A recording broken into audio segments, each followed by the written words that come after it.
उद्धव ठाकरेंनी टीका केली नाही तर तलवार उपसली। लफंग्यांच्या टोळ्या घेऊन फडणवीसांकडून दळभद्री राजकारण सुरू, राऊतांचा हल्लाबोल।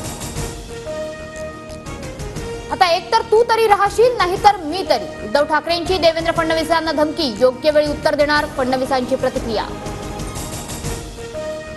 ठाकरेंच्या टीकेनंतर भाजपकडून फडणवीसांच्या व्हिडिओनं उत्तर, मी एकतर नादी लागत नाही आणि कुणी माझ्या नादी लागलं तर सोडत नाही, असा फडणवीसांचा व्हिडिओ ट्विट।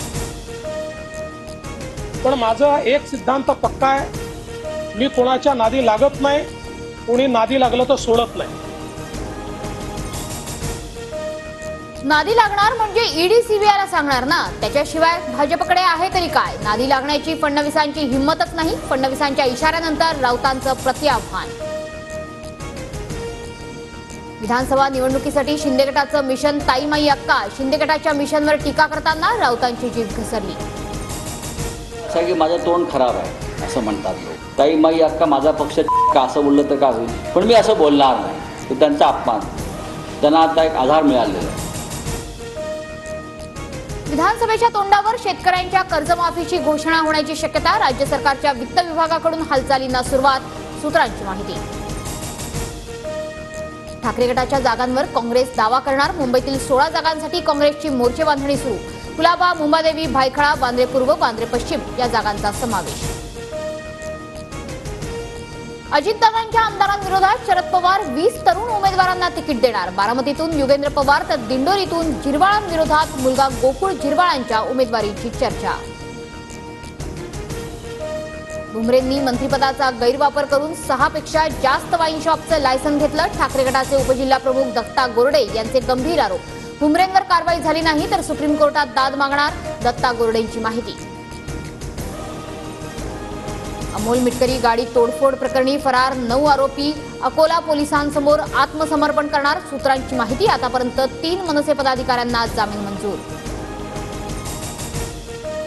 उद्धव ठाकरे संजय राऊत यांना 2000चा दंड, आरोपमुक्तीचा अर्ज फेटाळला, राहुल शेवाळेंनी केलेल्या मानहानीच्या दाव्यातून केलेला आरोपमुक्तीचा अर्ज न्यायालयानं फेटाळला। पूजा खेडकरच्या अटकपूर्व जामीन अर्जावर आज सुनावणी, खोटे वैद्यकीय प्रमाणपत्र देऊन आरक्षणाचा फायदा घेतल्याप्रकरणी दिल्ली कोर्टाच्या निकालाकडे लक्ष, तर यूपीएससीकडून पूजा खेडकरची उमेदवारी रद्द।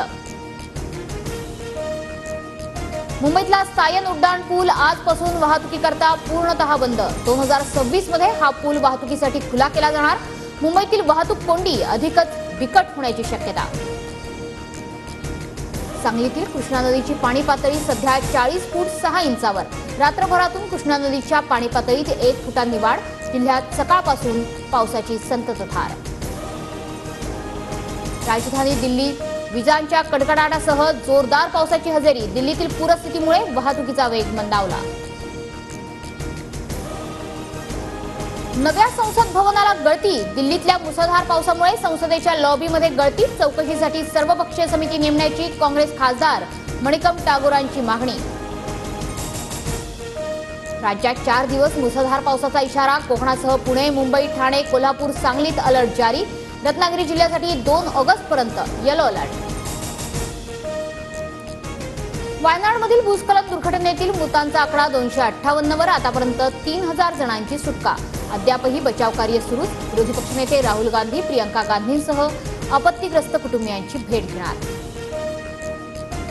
हिमाचलच्या मंडीमध्ये ढगफुटी, दुर्घटनेत एकाचा मृत्यू तर 10 जण बेपत्ता झाल्याची माहिती, तर कुल्लू जिल्ह्यात भाजी मंडईची इमारत कोसळल्याचा धक्कादायक व्हिडिओ समोर।